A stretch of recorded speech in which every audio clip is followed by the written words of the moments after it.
Joining us now is Ojope with stories trending around the world. Hello, G. Good morning, Dr. Abati. How are you this morning? Ayomide. Good morning. I'm doing well. Good morning. I'm doing very well. Rufy, how are you this morning? Perfect. I hope you've been able to recover some funds and recoup after that beautiful thing you did for your it's God, you. God, that no will do problem. everything. God is always there. Good job as always, Rufai. Well, good morning to you viewers. Let's begin what's trending by congratulating 27-year-old Ademola Lookman, who was named the CAF African Footballer of the Year on Monday at the awards ceremony in Marrakesh, Morocco, after a stellar season with Atlanta and the Nigerian national team. Lookman scored a hat-trick in the European League final to earn the Serie A club their first ever European silverware and only the second major trophy in their 117-year history. And the winner is Ademola Lookman.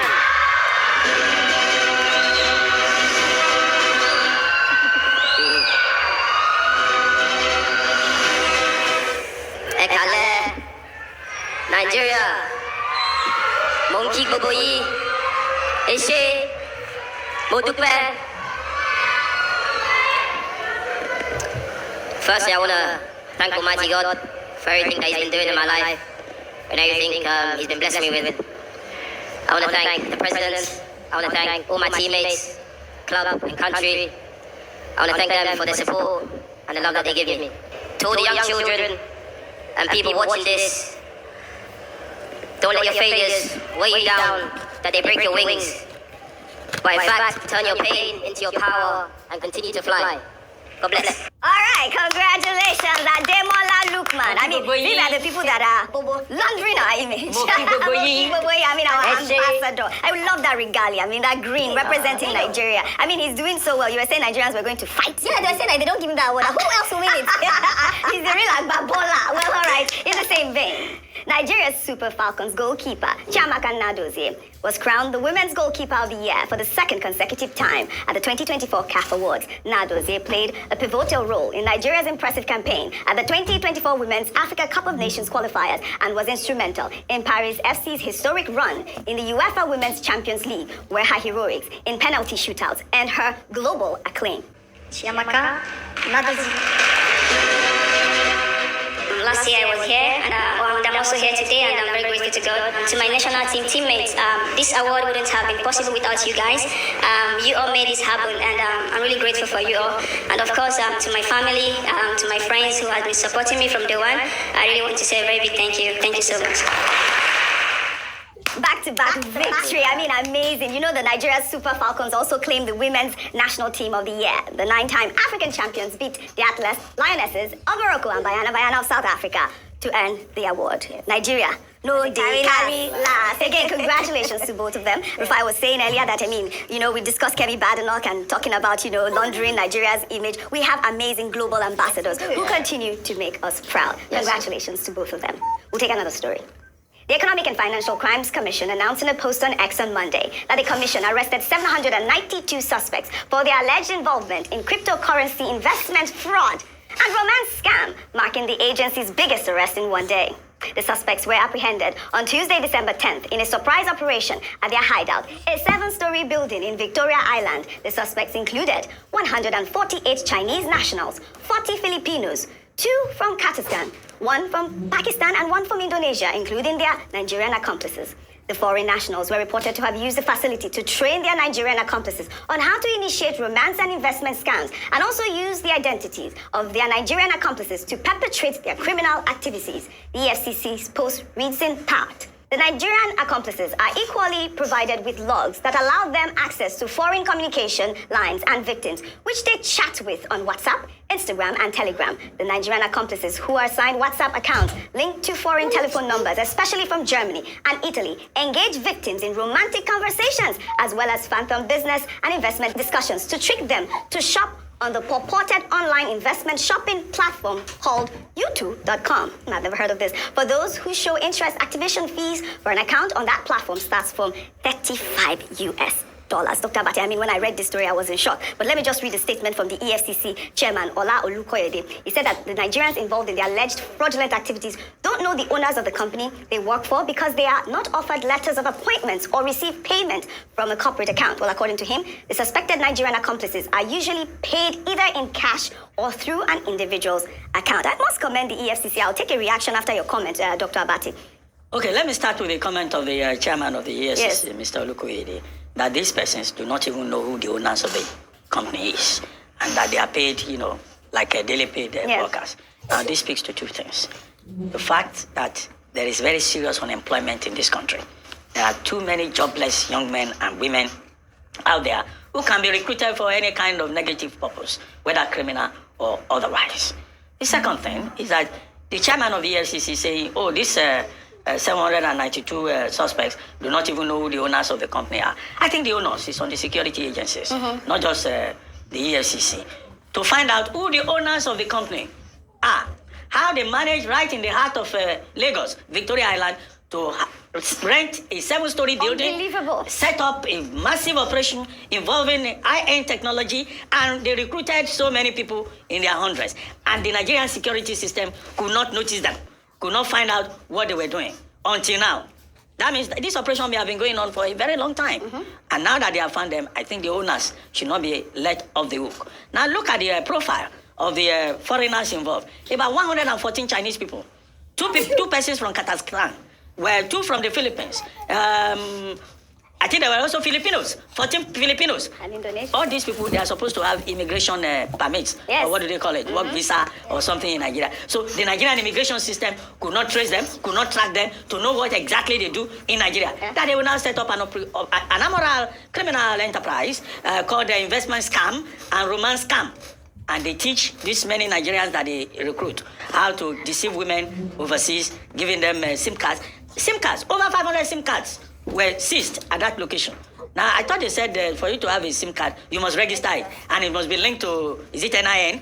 So that shows again this registration of SIM cards is not something that is working. It works only for decent human beings who are law-abiding. It doesn't seem to work for criminals in our midst. So these are the various areas of investigation that the Nigerian state needs to look into, apart from the other details about making sure that this operation does not continue. And we do not want to hear that these people are all released and they go back to their scam operation. Because this is Nigeria. It can happen. Anything can happen. I mean, you're absolutely right that this whole scam was happening under the watch of the security forces in Nigeria. I mean, you're not the only one, Dr. But let me take this comment from Collins, who wrote, EFCC can parade 193 foreigners in one raid, but can't lay a finger on the real syndicates looting Nigeria dry. Where are the headlines for those who padded the national budget, the oil thieves with private jets, politicians with unexplained mansions in Dubai and London, governors turning state funds into personal piggy banks? While you are raiding big leaf buildings, the real big men are walking free with immunity and luxury. Selective justice won't fix Nigeria. I mean, I thought that tweet was quite apt, really. I mean, we've been talking about the people that have been walking free. I wanted to take this, Ayo, before I come to you, so you can probably juxtapose both. Well, in another development, The Guardian is reporting that former governor of Kogi State, Yahaya Bello, has threatened to sue persons behind an online media outlet, Daily Excessive, over an alleged fake report targeted at causing a strained relationship between him and President Bola Ahmed Tinubu. The online platform was alleged to have published a report quoting the former governor to have said while in court that he would reveal to the world how President Tinubu became Nigeria's president. Well, according to Yahaya Bello's media aide, the report was not only misleading but a confirmation of how unintelligent some unrelenting detractors of the former governor can be. Ayo, over to you. All right, so he has the right to sue if he feels that he's been, that's a libelous statement, publication. But I think he has bigger things to worry about than his relationship with, preserving the relationship or his image with the president. He still has the count with the corruption charges by the EFCC. He has the bill, he has 500 million naira and like some with 2 shorties. He has that to answer and even accountability to the people of Kogi State. But let me take that back to the story of the 792 individuals who were publicly displayed in court by the EFCC. Remember, when the case about the estate in Abuja happened, that they said they couldn't disclose the name or the personality of the person behind it. And we're saying that if we're poor men, they would easily put their faces in public and say, look at our suspects, they haven't even been charged yet. But this is why that Twitter, how the person who tweeted had said selective justice and how this would look like. But very importantly, a lot of the men and women who were arrested for fraudulent activities are very young. And let me go the opposite way and actually make a case for them.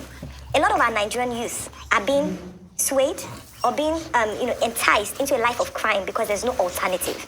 In other parts of the world, rather than sending all of them to jail, what I would appeal for is that let a deeper investigation be done. And for those who are victims of circumstances, let's see how we can rechannel their skills and their expertise to good. A lot of them are very skilled in the area of technology, in the area of IT.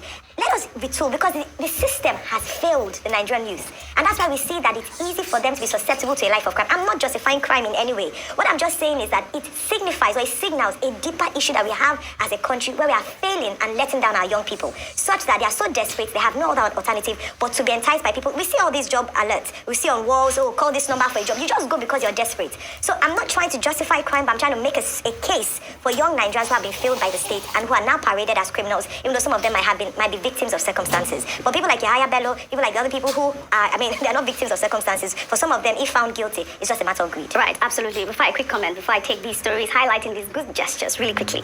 Okay, so the thing, Audrey, is, I think the thing leaves me with many more questions to answer. Yes. The number one question is, where is the database for foreign people that come into the country? Yep. How do we track that database? Only when George says we don't have a database, you have to track them for the airport. But how do we track that database? Secondly, what is our property sector like when you want to lease a building to somebody? What are the due diligence that somebody leasing out a building must be able to do? Should that person, should also be made part of the law that person should take, for instance, employees of somebody to be able to do a background check and all of that? Thirdly, what about the ecosystem they thrive on? The ecosystem of, because people don't have jobs and things like that, how can we live in that ecosystem? And I know you made a very great point as regards that, because it's because we've not paid a lot of attention to the young people that we can have a thriving ecosystem for crime. Another point is, what is now going to be done to these people? Is there going to be a collective case? What is the justice system, the criminal justice system? How long is it going to take for these people to be prosecuted and the crimes to be known and the jail time to be served out? Also, what is the liaison with the embassies of these different countries? We've got people from Kazakhstan, from Indonesia and all of that. What is that liaison? Have we been able to make appropriate reporting to those countries? So it leads to many questions, but most importantly, data. Yep. That's one important area that we've not worked at as regards. All right. We need to be able to do more work on our data. All right, that's to the Ministry of the Interior. Now let's switch gears and highlight these great gestures. As Christmas draws near, President Bola Ahmed Tinubu on Monday approved free train rides nationwide. The initiative is set to run from December 20th, 2024 to January 5th, offering relief to citizens during the holiday season. The Minister of Information and National Orientation, Mohammed Idris, announced the development in Abuja. He stated that the move aims to ease transportation costs for Nigerians celebrating Christmas and New Year. Ayo, you know that I put this in the poll. I was asking you guys. Well, this was one that I didn't add, but I was asking free rides, transportation. But people chose security and good governance. Yeah. Well, in Ebonyi State, the state's governor, Francis Mufuru, last week announced a Christmas bonus of 150,000 naira each for every worker in the state.